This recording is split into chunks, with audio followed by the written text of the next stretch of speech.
Okay, boys and girls, for our creative problem of the day, I am going to perform a magic trick, which has a story. Okay, it goes like this. Once upon a time, there were 4 aces who lived in a beautiful castle that they just bought not too long ago. So, of course, they decided they would have a party. And they set up 4 rooms. They had a room with food in it, a room for dancing, a game room, and even a room for people to just literally hang out and talk. So they got their party started and they decided, gee, you know what? We better invite those queens over because they're our neighbors and they're so much fun. So they called them up, and wouldn't you know it, those queens came over. They brought over pizza and soda and all kinds of good things to eat. And this party, man, it was rocking and rocking. And the aces and the queens said, you know what, this party would be even better if we called our friends, the kings, to come over. So the kings came over and they brought more stuff to play with and more food. So this party, man, it was going on. It was like 11 o'clock at night, 12 o'clock at night. And everybody at the party said, you know what would make this party perfect? If we invited the Jacks over. So they called up the Jacks. Jacks came over with games and more food. So much fun. This party was the most fun party ever. It went on all night long. And one of the things that they did was a dance.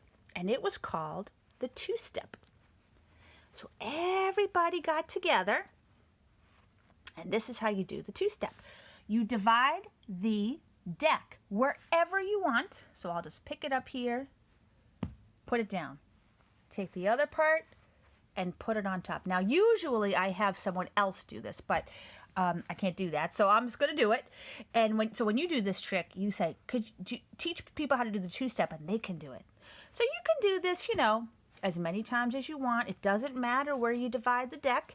You could do this, 1 time. You could do this 100 times, 200 times. Doesn't matter. Okay, now, eventually, it got to be like 6 o'clock in the morning, and everybody was so tired. So they all decided that they really ought to go back, maybe upstairs in the castle, and maybe get some shut-eye. So one by one, that's what they did. They all brushed their teeth, washed their faces, put on their pajamas, and went into their rooms. There we go. So all of the kings went to one room. All of the Jacks went to another room. All of the aces went to another room. And of course, all of the queens went to their room. And that is that. See if you can figure out my trick. All right, guys, let me know how you do. See ya. Oh, and by the way, a magician never tells her secrets.